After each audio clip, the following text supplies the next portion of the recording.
안녕하세요. 법대로 내 맘대로 박찬계 법무사입니다. 구독과 좋아요는 제게 큰 힘이 됩니다.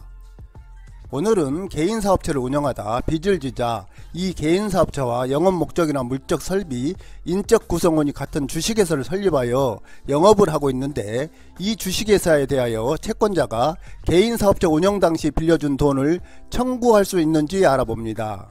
우리의 거래 현실에서 보기 드문 일은 아니므로 사례와 같은 상황에 있는 채권자분들에게 도움을 드리고자 대법원이 최근 선고한 판례를 소개합니다. 권리와 의무의 주체는 사람, 즉 개인입니다. 그런데 개인의 능력에는 한계가 있으므로 일정한 공동 목적을 달성하기 위해 단체를 만들 수 있습니다. 이러한 개인과 독립된 권리와 의무 주체로서 지위가 인정되는 것이 법인입니다. 법에 의해 비로소 만들어진다는 점에서 자연인과 대비하여 법인이라고 부릅니다. 법인은 사단법인과 재단법인, 주식회사, 유한회사 등 다양한 종류가 있습니다. 그런데 이러한 법인이 이름만 법인일 뿐 실질은 어느 개인에 의해 운영된다든지 탈세나 강제집행 면탈, 재산 은닉 등의 목적으로 법인을 설립하여 운영하는 경우가 있습니다. 이 경우에 그 한도에서 신여 측이나 권리남용 금지 원칙에 따라 법인격을 부인하자는 법리가 있는데, 이를 법인격 부인이라고 합니다.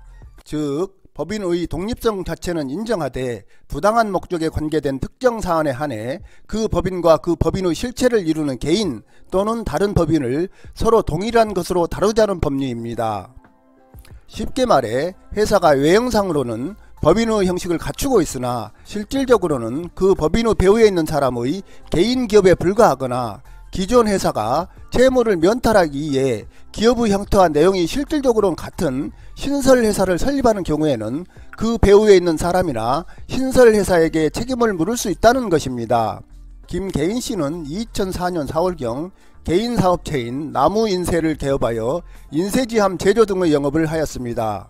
그러던 중 2013년 8월 13일 나 채권씨에게 빌린 돈을 갚겠다는 지불각서를 작성해주면서 이 각서에 자신이 운영하는 개인사업체인 나무인쇄의 명판을 찍고 자신의 도장을 날인하였습니다. 그 후 김개인씨는 개인사업체인 나무인쇄를 2015년 10월 31일 세무서에 폐업신고를 하였고, 2015년 11월 19일 인쇄업, 인쇄지함 제조업 등을 목적으로 하는 주식회사 인쇄나무를 설립하고 대표이사로 취임하였는데, 나무인쇄의 폐업 당시의 사업장 소재지와 주식회사 인쇄나무 본점 소재지는 같았습니다. 김개인씨는 2015년 11월 19일 주식회사 인쇄나무와 자신의 개인사업체인 나무인쇄의 자산 및 부채 등 사업 일체를 포괄적으로 양도한다는 내용의 포괄양수도 계약을 체결하고, 그 무렵 주식회사 인쇄나무에게 나무인쇄의 영업일체를 양도하고 이의 대가로 주식회사 인쇄나무의 주식 50%를 취득하였습니다. 그런데 주식회사 인쇄나무는 포괄적으로 나무인쇄의 장부상 부채를 인수하였으나 나 채권씨에게 써준 지불각서에 의한 채무는 인수하지 않았습니다. 한편 주식회사 인쇄나무는 자본금이 3억원으로 그 주식은 김개인씨 가족들만 소유하고 있었고, 대표이사는 김개인씨의 아버지로 최근 변경되었습니다. 이러한 사실을 알게 된 나 채권씨는 김개인씨가 주주로 있는 주식회사 인쇄나무를 상대로 대여금 청구해소를 제기했습니다.